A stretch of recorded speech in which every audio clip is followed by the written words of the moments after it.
non, ça va pas aller bien loin, ça se regarde, effectivement. Ça hésite, ça on hésite. cherche le bon moment sans doute, hein, parmi ce petit groupe de moins de 10 coureurs, d'une dizaine de coureurs.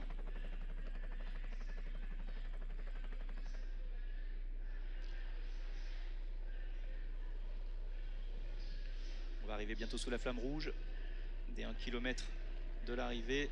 Il y a deux coureurs de Cofidis, il y en a un qui se sacrifie pour l'autre. Alors on a une nouvelle attaque. Effectivement, tout le monde s'observe. Et on laisse partir personne. «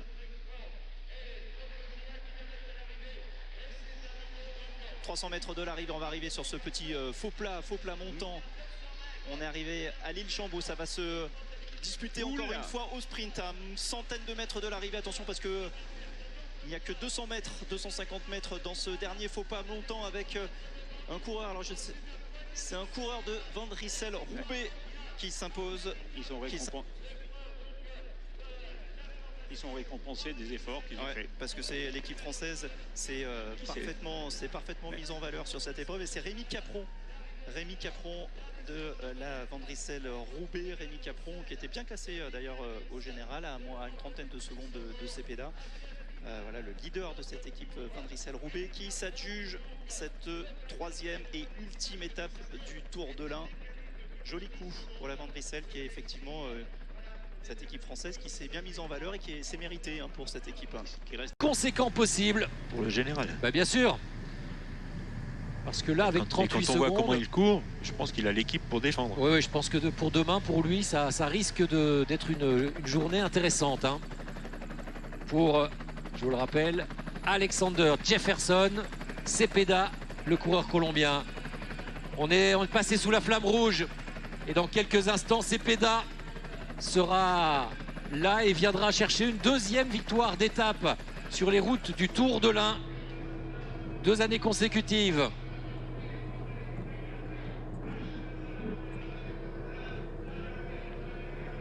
Ah. Qui est-ce qui est sorti? Et bien sûr, il y a une sangsue derrière. Eh oui, bien sûr, un maillot rose de la formation EF qui essaie de venir... Ça fait mal quand même. Là, ça fait mal. Hein. Gêner les ambitions, mais devant, il n'y a plus de doute maintenant. C'est bien le Colombien Cepeda qui va aller s'imposer. Il est à 200 mètres déjà de la ligne d'arrivée. Il a pris la dernière petite rampe pour arriver ici au milieu de la station de l'Elex-Montjura. Et c'est très acclamé par le public de la station de l'Ain qu'il va venir s'imposer. Magistrale victoire pour Cepeda. Il l'avait fait l'an dernier, mais dans la douleur face à un Michael Stora qui était très fort et qui avait finalement remporté le Tour de l'Ain. Aujourd'hui, Cepeda s'impose et j'ai bien l'impression, Bernard Hinault, que cette victoire aujourd'hui va aussi lui permettre de s'imposer au classement final. Le sprint avec des échappées. Et puis Maximilien, il a essayé de relancer la course et puis derrière moi j'avais juste à m'accrocher dans les bosses. J'étais un peu limite. Alors manifestement il y a un petit problème de son quand même. avec sprint, Rémi Capron. C'est un peu aléatoire et puis j'ai une belle pointe de vitesse, du coup je pensais que ça pouvait le faire et ça l'a fait, donc c'est parfait. C'était une vraie leçon de tableau noir, c'était la stratégie que vous avez mise sur place, échafaudée ce matin? Ouais, bah, la stratégie elle évolue tout au long de la course, hein, en fonction de comment elle échappait. À quel moment elle part et tout, mais c'est clair que ça s'est passé parfaitement. Et puis même encore mieux que ce qu'on pensait, parce que j'étais parti dans l'optique juste de garder ma 5e place, et du coup je fais du général et je gagne l'étape, donc c'est un peu incroyable. Ouais. 24 ans, c'est votre plus belle victoire jusqu'à présent. Qu'est-ce qu'elle représente pour vous, Rémi? Ouais, bah, je sais pas trop, je réalise pas trop, je pense. C'est une très grande course, je venais la voir quand j'étais jeune avec mes parents, et puis j'ai fait le Tour de l'Ain cadet aussi, donc ça fait bizarre d'être ici avec les pros, et même pour l'équipe c'est pas mal, on marche bien depuis le début de l'année, et voilà, ça fait plaisir. Ouais. Et c'est votre première saison aussi chez Van Rissel Roubaix, ça doit être une grosse satisfaction?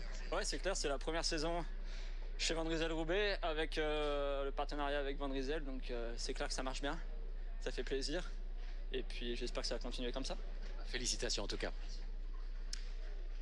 Eh oui, félicitations à Rémi Capron, 24 ans, né à Échirolles tout près.